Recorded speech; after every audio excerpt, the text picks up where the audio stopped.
Hi guys, so I decided to just make a little video where I'm just running through my website for the inquiry post 1.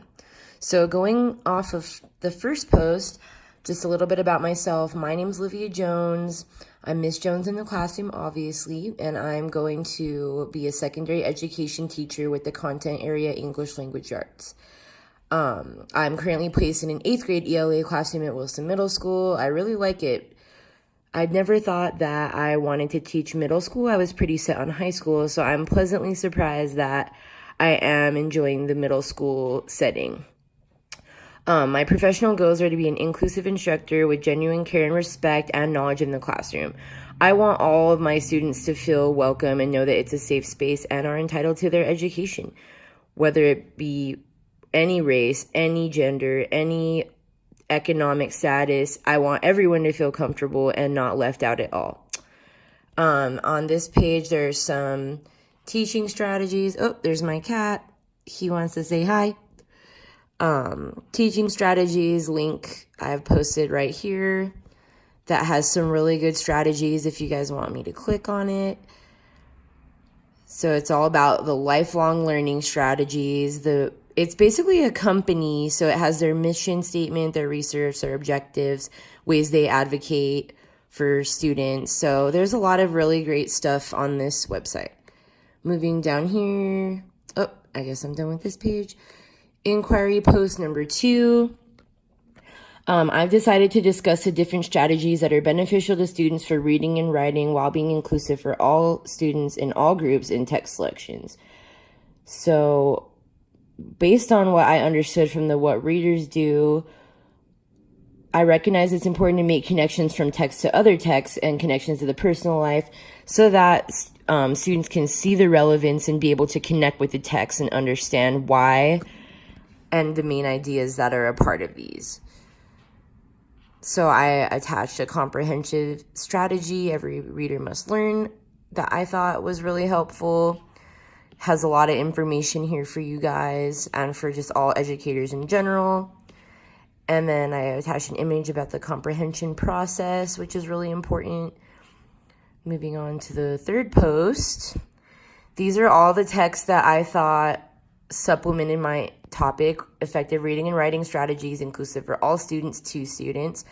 The first one's all about reading diversity and the diverse languages that can be used between all age levels from kindergarten through 12.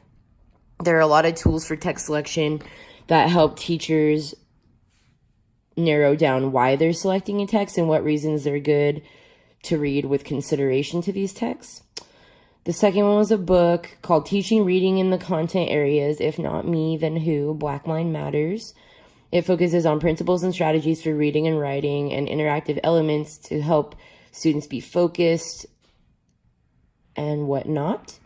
Moving on to the third text, I did Teaching Writing. This one was about different strategies for the ELA classrooms and why we teach writing, how students learn to write, and how these skills reflect in the Common Core standards, which I think are very important. Each one has a little link attached for you guys. This one, I'll click over here. So this is the reading diversity, lots of powerful stuff here.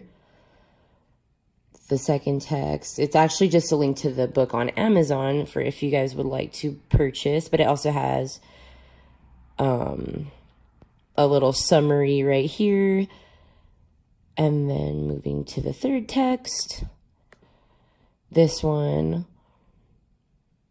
was a PDF. This one's really good. This one starts off with a lot of images, so I'm going to scroll past all those so we can get to...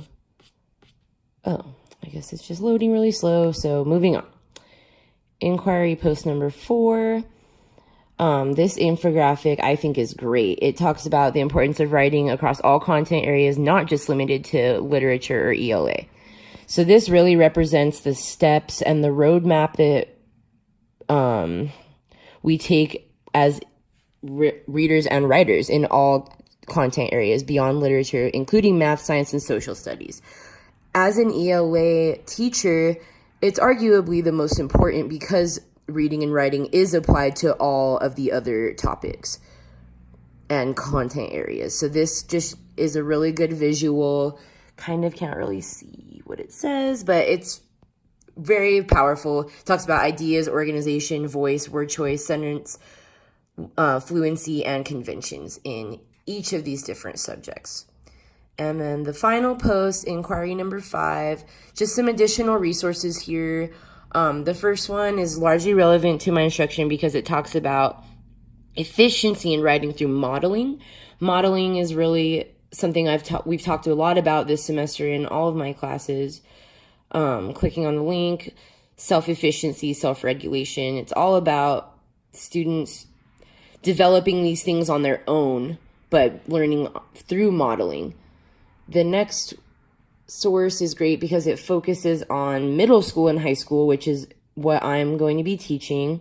So this one was really powerful to me because it was relevant for specific grade levels that I'm going to be working on. No, don't translate the page. So there's a lot of really good stuff here, different languages, like different countries. So it can apply to literally anybody. It's all from an international perspective. Going back here, the third resource is good about reading and writing from a special education standpoint, which I think is really important. So clicking on that. Yeah, this is just all about strategies for students with learning disabilities, which I thought was really important, especially coinciding with my special education class that I'm also taking. The fourth one is all from an elementary standpoint, which I'm not teaching, but I do think it's important to see where all of this comes into play early on so that I'm understanding what my students already have under their belt regarding reading and writing. And then the final source is all about effective practices developing comprehension. So this one doesn't really talk about writing, it's more about reading. But I think this is really important. So that's why I included this one. But yeah, guys, that's everything. So I hope you guys find a lot of stuff here for your own instruction. So thank you for listening to my project. Goodbye.